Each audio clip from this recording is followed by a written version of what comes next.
14वीं का चांद हो या आफताब हो।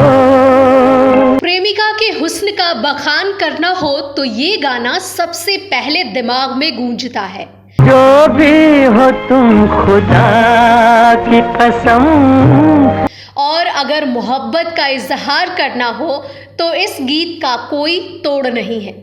दोनों जहां की भेंट चढ़ा दी मैंने चाह में तेरी। चाहे मिलन की घड़ी हो या विदाई, इसी संगीतकार के गीत ध्यान में आते हैं। बाबुल की दुआएं लेती जा तुझको सुखी संसार। चाहे वफाई हो या बेवफाई, सब कुछ लुटा के होश में आए तो क्या किया। चाहे खुशी हो या गम, चाहे नसीब की बात हो या बदनसीबी की, नसीब में जिसके जो लिखा था वो तेरी। इस संगीतकार ने ही बताई थी वक्त की चाल। वक्त से दिन और रात, वक्त से कल। इस संगीतकार की धुनों में सजे गीतों के बिना शादी विवाह का कोई भी उत्सव पूरा नहीं होता। आज मेरे यार की शादी है, आज मेरे यार की शादी है। शादी ब्याह में गाए जाने वाले ये गीत पारंपरिक गीतों की तुलना में सबसे ज्यादा लोकप्रिय हैं। बाबुल की दुआएं लेती जा। हर मौके, हर भावनाओं और हर स्थितियों वाले गीतों को सुरीले धुनों से संवारने सजाने वाले संगीतकार रवि ने दुनिया भर से बेशुमार प्यार और सम्मान पाया। ये वादियाँ ये फिजाएं बुला रही है तुम्हें। लेकिन दुर्भाग्य ये कि उनको अपने घर में ही अपनों से प्यार और सम्मान नहीं मिला, बल्कि उनको अपने अंतिम दिन अपने बेटे और बहुओं के हाथों अपमानित होना पड़ा और उनका अत्याचार सहना पड़ा।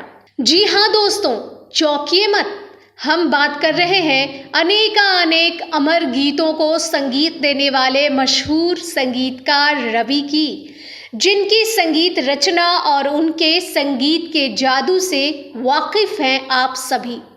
लेकिन उसी महान संगीतकार रवि को अपने जीवन की संध्या बेला में अपने ही औलाद के हाथों अपमान और अत्याचार सहना पड़ा। और जब जुल्म की इंतहा हो गई तो इस महान संगीतकार को ऐसी बात कहनी पड़ी जिसे सुनकर हर कोई सन्न रह गया। इस वीडियो में आपको महान संगीतकार रवि और उनके साथ किए गए दुर्व्यवहार और अत्याचार की दुखद कहानी बताने जा रही हूँ, तो आप बने रहिए हमारे साथ। आपने अगर हमारे चैनल ग्रेट लीजेंड्स को अब तक सब्सक्राइब नहीं किया है तो तत्काल सब्सक्राइब कर लें। तो चलिए वीडियो की तरफ।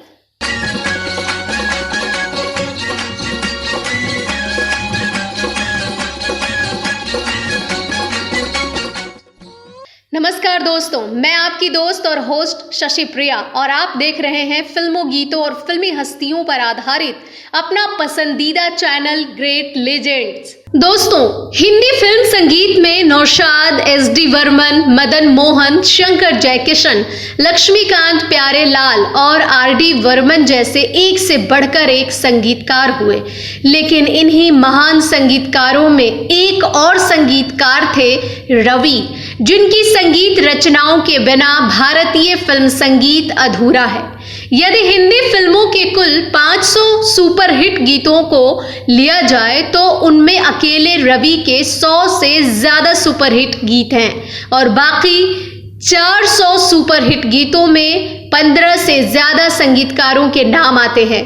रवि साहब ने 50 से अधिक फिल्मों में संगीत दिया। कुदरत ने जो हमको बख्शा है, तुम जिस पे नजर डालो उस दिल का खुदा हाफिज। तुम जिस पे नजर डालो मतलब निकल गया है, तो पहचानते नहीं।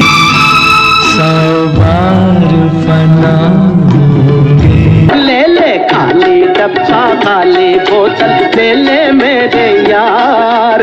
जिन गीतों को आपने अभी अभी सुना, उन गीतों को संगीत देने वाला और कोई नहीं बल्कि महान संगीतकार रवि ही थे, जिनका पूरा नाम रविशंकर शर्मा था। हिंदी फिल्म संगीत में रवि ही एकमात्र ऐसे संगीतकार थे जो पहले गीत लिखवाते थे, फिर उन्हें संगीतबद्ध करते थे, जिस कारण उनके बनाए तकरीबन सभी गीतों में बेहतरीन संगीत के साथ साथ बेहतरीन शायरी नजर आती है।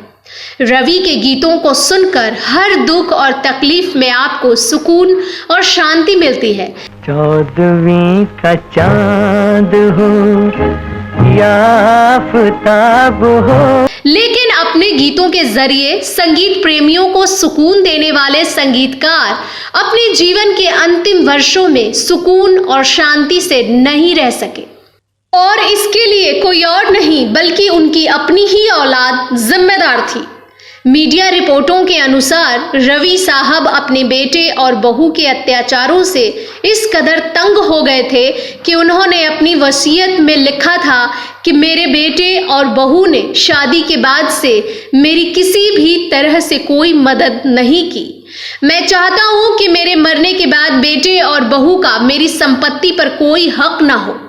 रवि साहब ने अपनी वसीयत में अपना घर अपनी बेटियों के नाम कर दिया था। रवि साहब ने तो वसीयत में ये तक लिखा था कि मेरी मौत के बाद मेरा बेटा और मेरी बहू को मेरे शव को हाथ तक न लगाने दिया जाए। आपको बताते चलें कि संगीतकार रवि की शादी 1946 यानी 1946 में क्रांति से हुई थी। उनका एक बेटा और 2 बेटियां थीं।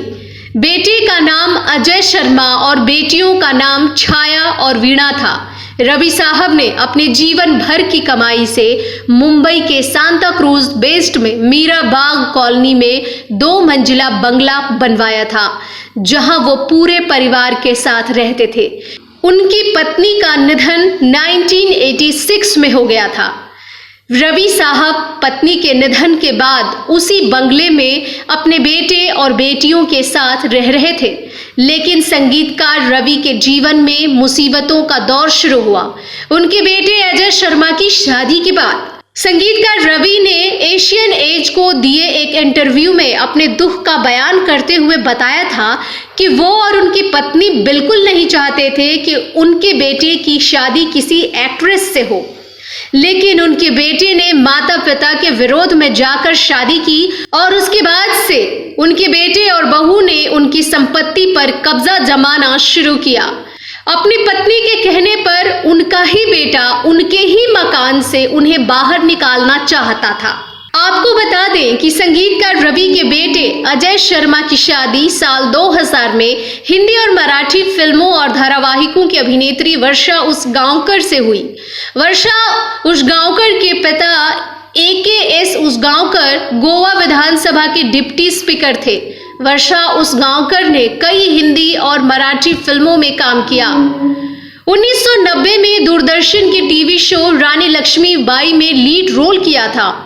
इसके अलावा वो टीवी सीरीज पर जमाई और जमाई राजा में भी काम कर चुकी हैं। कई मराठी धारावाहिकों एवं फिल्मों में भी काम किया है। टीवी सीरियल महाभारत में उत्तरा का किरदार निभाया था। शादी होने के बाद अजय शर्मा ने अपने पिता से कहा था कि वो अपनी पत्नी के साथ रहने के लिए कोई और मकान देख रहे हैं और जब तक उसके लिए कोई मकान नहीं मिल जाता तब तक वो अपनी पत्नी के साथ अपने पिता के मकान में रहेंगे। संगीतकार रवि ने अपने बेटे और बहू को इसकी अनुमति दे दी और उनके बेटे और बहू मकान की पहली मंजिल पर रहने लगे, लेकिन कुछ ही समय बाद उनके बेटे और बहू ने पहली मंजिल पर कब्जा जमा लिया और पहली मंजिल पर अपने पिता या परिवार के अन्य किसी सदस्य को आने जाने पर रोक लगा दी, जबकि पहली मंजिल पर ही एक कमरे में संगीतकार रवि के पुरस्कार, ट्रॉफियां, म्यूजिक इंस्ट्रूमेंट्स, रिकॉर्ड्स और पुस्तकें आदि थीं और वहीं बैठकर धुनों की रचना किया करते थे रवि साहब। मीडिया रिपोर्टों के अनुसार जब उनके बेटे और बहू बहुत ज्यादा दिक्कत करने लगे तो संगीतकार रवि ने पुलिस में लिखित शिकायत की थी कि उनके बेटे और बहू ने उनकी संपत्ति पर कब्जा जमा लिया है, उन्हें मानसिक रूप से प्रताड़ित करते हैं और घर में ही उनके आने जाने पर बंदिशें लगाते हैं। उन्होंने अपनी शिकायत में यहाँ तक कहा था कि उनके पुरस्कार, ट्रॉफियां, म्यूजिक इंस्ट्रूमेंट्स आदि सब पहली मंजिल पर ही रखे थे, लेकिन वो अपने ही मकान में पहली मंजिल पर आ जा नहीं सकते। उन्होंने अपने घर में बेटे और बहू को जगह दी, लेकिन अब वे उनके ही घर पर कब्जा जमा चुके हैं। उन्होंने पुलिस शिकायत में कहा था कि इस उम्र में मेरी ही औलाद मेरे साथ अत्याचार कर रही है। हालांकि पुलिस ने उनकी शिकायत पर कोई कार्रवाई नहीं की, क्योंकि पुलिस का कहना था कि यह सिविल मैटर है और साथ ही साथ इस संबंध में अदालत में भी एक मामला लंबित था। संगीतकार रवि अपने बेटे और बहू के अत्याचार से इस कदर तंग हो गए थे कि उन्होंने जब अपनी वसीयत लिखवाई तो उसमें साफ तौर पर लिखवाया कि मेरे मरने के बाद बेटे और बहू का मेरी संपत्ति पर कोई हक ना हो। उन्होंने तो वसीयत में ये तक लिखा था कि मेरी मौत के बाद मेरा बेटा और मेरी बहू को मेरे शव को हाथ तक न लगाने दिया जाए। रवि ने अपनी वसीयत में अपना घर अपनी बेटियों के नाम कर दिया था। रवि साहब की मौत 7 मार्च 2012 को मुंबई में 86 साल की उम्र में हो गई। उनकी मौत के बाद उनकी वसीयत के अनुसार उनके बेटे और बहू को ये बंगला छोड़ देना था और उस बंगले को उनकी बेटियों को दिया जाना था, लेकिन रवि साहब की मौत के बाद भी उनके बेटे और बहू ने मकान की पहली मंजिल पर कब्जा बनाए रखा, जबकि उनकी बेटियों छाया ओझा और वीणा उपाध्याय के परिवार मकान के भूतल पर रह रहे थे। बाद में रवि साहब की वसीयत के आधार पर उनकी बेटियों ने पूरे बंगले के स्वामित्व का दावा किया। इसके बाद एक दूसरे के खिलाफ आरोप प्रत्यारोप और झगड़े शुरू हो गए। पुलिस में शिकायत हुई और साथ ही साथ बांद्रा मेट्रोपॉलिटन मजिस्ट्रेट की कोर्ट में मुकदमा दर्ज हुआ। अदालत ने इसके बीच समझौता करवाया, जिसके अनुसार छाया और वीणा एवं उनके परिवार भूतल पर रहेंगे तथा वे पहली मंजिल पर एक हॉल एवं एक बेडरूम का इस्तेमाल करेंगे, जबकि बेटे अजय शर्मा और उनकी पत्नी पहली मंजिल के एक कमरे, एक बेडरूम और पैसेज में बनाई गई किचन का पैसेज का इस्तेमाल करेंगे। अदालत ने दोनों पक्षों से कहा कि वे एक दूसरे के आधिकारिक क्षेत्रों में हस्तक्षेप नहीं करेंगे। किसी भी तरह के अतिक्रमण और जबरन कब्जे को रोकने के लिए मकान में सीसीटीवी कैमरे लगाए गए। हालांकि बाद में भी ये मामला शांत नहीं हुआ, लेकिन बाद में छाया ने पुलिस में शिकायत की कि वर्षा उस गांवकर के कहने पर उनके नौकर उनके साथ दुर्व्यवहार करते हैं। तो दोस्तों, किसका पक्ष सही है, किसका गलत, ये तो निष्पक्ष जांच के बाद पता चलेगा। लेकिन इस पूरे वीडियो का सार यही है कि जिस संगीतकार ने अपनी प्रतिभा और मेहनत के बल पर जो शोहरत और सम्मान हासिल किया, उसे उनकी औलादें तार तार कर रही हैं। दोस्तों, इस वीडियो में जो भी जानकारियां दी गई हैं वे सभी मीडिया रिपोर्टों पर आधारित हैं। तो दोस्तों, आप इस बारे में क्या कहना चाहते हैं? अगर आपको इस मामले में कुछ कहना है तो आप कमेंट बॉक्स में कमेंट कर अपना सुझाव दे सकते हैं। दोस्तों, इस वीडियो में बस इतना ही। ये वीडियो आपको कैसा लगा हमें ज़रूर बताएं। इस बारे में आपके पास कोई और जानकारी है तो कमेंट बॉक्स में अवश्य लिखें। अगले वीडियो में मैं फिर फिल्मों, गीतों और फिल्मी हस्तियों से जुड़ी कोई नई कहानी या नई जानकारी लेकर हाजिर हो जाऊंगी। अगले वीडियो में फिर होगी आपसे मुलाकात। तब तक के लिए